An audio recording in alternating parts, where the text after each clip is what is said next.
दोस्तों आप लोगों को याद होगा कि जब मैंने आप लोगों को अडोबी इलस्ट्रेटर स्टार्ट करवाया था, उस वक्त शुरू में ही कुछ टूल्स जैसा कि selection tool, direct selection tool और शेप टूल की मदद से मैंने आप लोगों को डिफरेंट ऑब्जेक्ट्स और शेप्स क्रिएट करनी सिखाया था।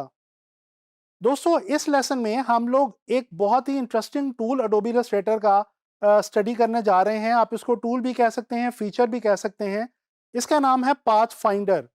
दोस्तों ये जो पाथ फाइंडर है ये क्या करता है, ये हमें बहुत ही कॉम्प्लेक्स किस्म की ऑब्जेक्ट्स को या शेप्स को बड़े ही आसानी से बहुत सिंप्लिसिटी के साथ क्रिएट करने में मदद देता है। अच्छा, जब हम डिफरेंट ऑब्जेक्ट्स के साथ प्ले करना चाहें और उनको मिला के कुछ नया बनाना चाहें तो पाथ फाइंडर अडोबी इलस्ट्रेटर में हमारे लिए बहुत ही हेल्पफुल है। तो चलें अडोबी इलस्ट्रेटर की तरफ चलते हैं और एक्सप्लोर करते हैं कि हम इलस्ट्रेटर में पाथ फाइंडर की मदद से क्या-क्या कर सकते हैं और उसमें कौन-कौन सी ऑप्शंस हमारे पास मौजूद हैं।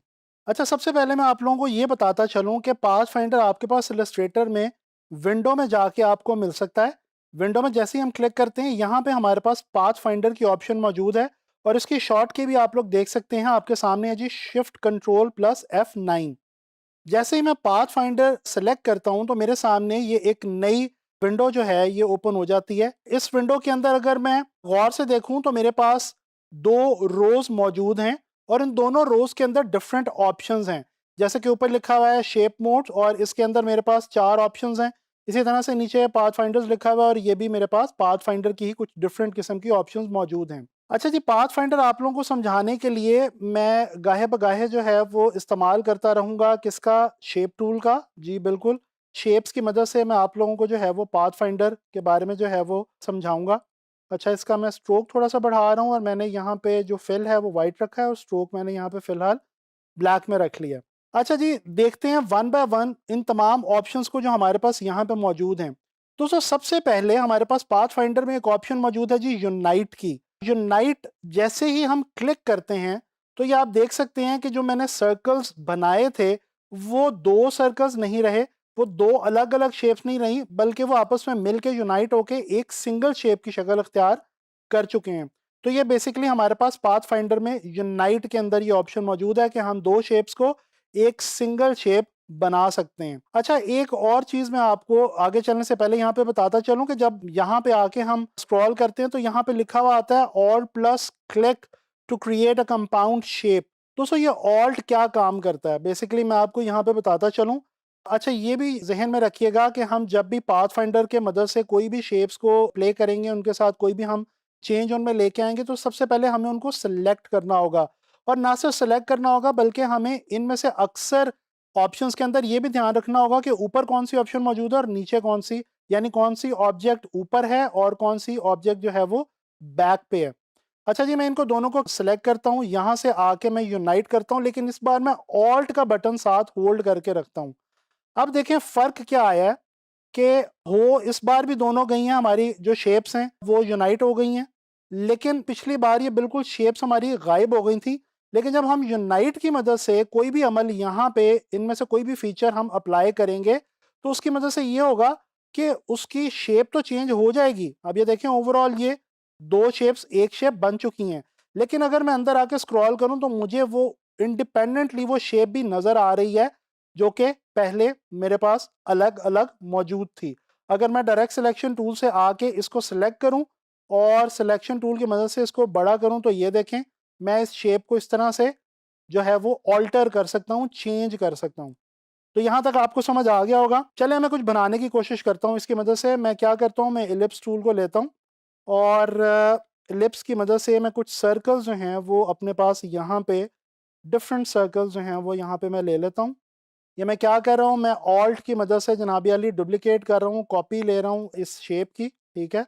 अच्छा, अब इनमें से मैं कुछ शेप्स को थोड़ा-सा बड़ा कर देता हूँ, कुछ को मैं थोड़ा-सा छोटा कर देता हूँ।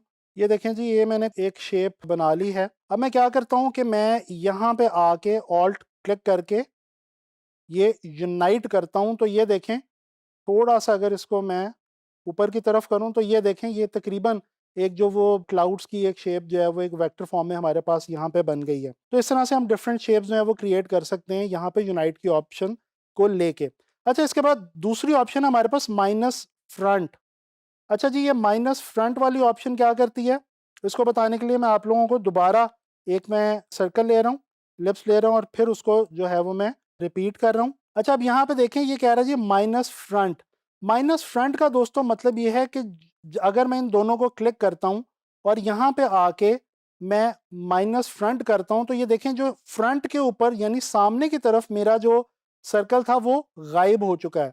अब मैं अगर डायरेक्ट सिलेक्शन टूल से इसको सेलेक्ट करूं, इस एक को, ठीक है जी, और इसके बाद सिलेक्शन टूल लेके इसको मैं थोड़ा सा बड़ा कर देता हूं और ये देखें इसकी मैं शेप जो है वो अब चेंज कर सकता हूं। और ये आप देखें इस वक्त ये जो है हमारे सामने एक क्रेसेंट की शेप जो है वो बन गई है, जिस तरह चांद का जो क्रेसेंट का एक साइन होता है वो हमारे सामने इस वक्त बन गया है। तो ये देखें अगेन हमने बहुत ही सिंपल तरीके से एक इंटरेस्टिंग सी शेप जो है वो यहाँ पे हमने क्रिएट कर ली है। अच्छा जी, चलें आगे चलते हैं और कुछ और ऑप्शंस देखते हैं। अगेन मैं वही एलिप्स उसको रिपीट कर रहा हूँ। यहाँ पे नेक्स्ट ऑप्शन है जनाबी अली हमारे पास इंटरसेक्ट की। ऑल्ट के साथ में इंटरसेक्ट करता हूँ, ठीक है, और जैसे ही मैं इंटरसेक्ट करता हूँ तो ये देखें हमारे सामने पत्ते की शक्ल बन गई है, ठीक है, लीफ की शक्ल बन गई है। और ये हुआ क्या है, इंटरसेक्शन में बेसिकली दोस्तों होता ही है कि हमारी जो शेप्स होती हैं उनमें जो एरिया आपस में एक दूसरे के ऊपर नीचे आ रहा होता है, यानी कि ओवरलैप कर रहा होता है, वो वाला एरिया रह जाता है और बाकी सारे का सारा एरिया जो है वो ड्रॉप आउट हो जाता है, वो हमारे ऑब्जेक्ट में नहीं रहता। अच्छा जी, इसी तरह से हमारे पास एक और ऑप्शन यहाँ पे ऊपर वाली ऑप्शंस में मौजूद है। इसको मैं उसी तरह से सेम प्रोसेस रिपीट किया मैंने।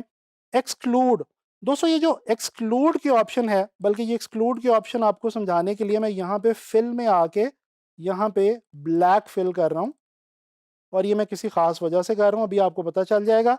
ये देखें जी, ये मैंने दोनों को ब्लैक कर दिया फिल, और अब मैं यहाँ पे आके एक्सक्लूड करता हूँ तो ये देखें हुआ क्या है कि ये बेसिकली इंटरसेक्शन में जो हुआ था उसके बिल्कुल उलट हुआ है। इंटरसेक्शन से बिल्कुल ये ऑपोजिट प्रोसेस है। यहाँ पे क्या हुआ है कि जो ओवरलैपिंग एरिया था वो माइनस हो गया और बाकी का जो एरिया हमारी दोनों शेप्स का मौजूद था वो अपनी जगह वैसे का वैसा मौजूद है। तो ये दोस्तों मैंने आपको 4 ऑप्शंस यहाँ पे जो है वो स्टडी करवाई हैं अभी पाथ फाइंडर के अंदर।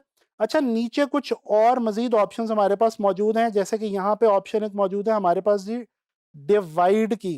तो चलें ये जो डिवाइड वाली ऑप्शन है इसको भी ज़रा देख लेते हैं कि ये हमारे लिए यहाँ पे क्या करता है। मैंने यहाँ पे आप लोगों के लिए कुछ ये शेप्स पहले से वैसे बना के भी रखी हुई हैं इन्हीं तमाम चीज़ों को लेके। और यहाँ पे अच्छा दोस्तों, अब मैं ये करता हूँ, मैं एक ओवल सा ड्रॉ करता हूँ। ये देखें, इसको मैं वाइट कर लेता हूँ। अब डिवाइड क्या करेगा, डिवाइड एक बहुत ही मजे की चीज है। ये क्या करता है कि ये हमारी ऑब्जेक्ट को डिवाइड कर देता है। अब मैं करूंगा क्या, मैं पेन टूल लेता हूं, पेन टूल लेके फिल को मैं नॉन कर दूंगा पेन टूल के लिए, और यहां पे मैं एक लाइन जो है वो ड्रॉ करता हूं। अब ये एक लाइन मैंने ड्रॉ कर ली और ये मेरे पास ओवल है, इस सारे को मैं सिलेक्ट करता हूं, यहां पे आके मैं डिवाइड जो है वो प्रेस करता हूं। अच्छा, अब इसके बाद यहाँ पे ये डिवीजन तो हो गई है, लेकिन डिवीजन देखने के लिए मुझे क्या करना पड़ेगा, कंट्रोल शिफ्ट जी, जो कि मैं आपको पहले भी इलस्ट्रेटर में कई बार बता चुका हूँ, अनग्रुप। जैसे ही हम अनग्रुप करेंगे तो ये देखें हमारा जो ओवल था, जो अंडा था, वो 2 हिस्सों में डिवाइड हो चुका है और जो लाइन हमने बीच में लगाई थी उसकी मदद से वो डिवीजन जो है वो बन चुकी है और वो हमारे सामने है। अच्छा जी, इससे नेक्स्ट हमारे पास ऑप्शन है ट्रिम की। ट्रिम के लिए मैं क्या करूँगा, मैं यहाँ पे कुछ थोड़े से आपके लिए कुछ जो सर्कल्स हैं वो रिपीट करूँगा और ये मैं वैसे ही रैंडमली कुछ सर्कल्स जो हैं वो यहाँ पे ऑल्ट की मदद से जो है वो डुप्लीकेट करता जा रहा हूँ। अच्छा, मैंने करना क्या है कि मैंने इनको कलर करना है, फिल करना है, तो मैं इनको वन बाय वन यहाँ से पिक करके मैं आई ड्रॉपर की मदद से इनका मैं जो है वो कलर चेंज करता जाता हूँ। मैं यहाँ पे इस वक्त जान के जो है इन तमाम सर्कल्स को डिफरेंट कलर दे रहा हूँ, ठीक है, थोड़ा सा हट के कलर दे रहा हूँ तमाम सर्कल्स को। वो मैं क्यों दे रहा हूँ वो भी अभी आपको क्लियर हो जाएगा कि मैं क्यों ऐसा कर रहा हूँ। अच्छा जी, ये देखें मैंने कुछ सर्कल्स ओवरलैप किए हैं और इनको मैंने ये डिफरेंट कलर्स दे दिए हैं, बल्कि ये वाला कलर मैं मज़ीद थोड़ा सा डिफरेंस, ये देखें जी, ये सारे सर्कल्स के अंदर डिफरेंट कलर्स हो गए। अच्छा, अब यहाँ पे हमारे पास ऑप्शन है जी ट्रिम की। दोस्तों ट्रिम क्या करता है, मैं ऑल्ट करके ट्रिम करूंगा, उसके बाद कंट्रोल शिफ्ट जी करूंगा। अब दोस्तों ये देखें हमारे पास जो जो शेप जहां जहां पे जैसे जैसे ओवरलैप हो रही थी वो तमाम शेप्स वहीं वहीं उसी उसी तरह से ट्रिम हो गई हैं, कट गई हैं, तो ये काम है ट्रिमर का कि ये उन तमाम शेप्स को उस कॉम्पोजिशन के अकॉर्डिंगली, ओवरलैपिंग के अकॉर्डिंगली जो है ये क्या कर देता है, ये ट्रिम कर देता है, यानी कि काट देता है। तो ये है हमारा ट्रिम। अच्छा जी, आगे हमारे पास एक ऑप्शन है जी मर्ज की। ये मर्ज वाली ऑप्शन वैसे आमतौर पे ज़्यादा यूज़ नहीं की जाती, मैं तो खैर इनका इसका इतना ज़्यादा यूज़ नहीं करता। उसकी एक, लेकिन फिर भी आपको मैं बता देता हूँ, इसकी एक वजह ये है कि अगर तो इसमें सेम कलर होगा दोनों शेप्स में और हम आके मर्ज करेंगे तो ये बिल्कुल वैसे ही एक्ट करेगा जैसे यूनाइट की मदद से करता था, कि वो सेम रिजल्ट क्रिएट कर देगा यूनाइट वाला। अगर मैं इनमें से किसी एक सर्कल का कलर चेंज कर दूं, किसी एक ऑब्जेक्ट का बेसिकली कलर चेंज कर दूं, तो फिर अब आके अगर मैं मर्ज करता हूं तो ये जनाब अली क्या करेगा, ये वही काम करेगा जो कि ट्रिम कर रहा था। तो ये बेसिकली वही वाला यूनाइट वाला और ट्रिम वाला काम करता है। मर्ज जो है बेसिकली ये मर्ज कर देता है, आपस में मिक्स कर देता है, मिला देता है ऑब्जेक्ट्स को। अच्छा जी, इसके बाद हमारे पास यहाँ पे ऑप्शन मौजूद है क्रॉप की। क्रॉप भी करके देख लेते हैं। यहाँ पे जहन में रखें, रेड वाला सर्कल इस वक्त मेरा ऊपर है, ग्रीन वाला नीचे है।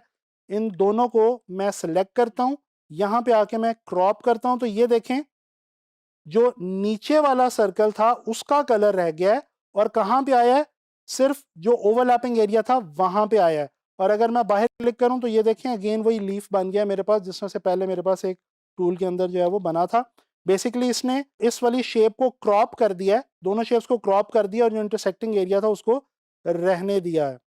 अच्छा जी, इसके बाद एक दो ये ऑप्शंस रह गई हैं। एक आउटलाइन की ऑप्शन है, ये भी एक हमें एक बारीक सी आउटलाइन दे देता है। जिस तरह से मैंने क्लिक किया तो ये देखें एक बारीक सी आउटलाइन आ जाती है हमारे पास।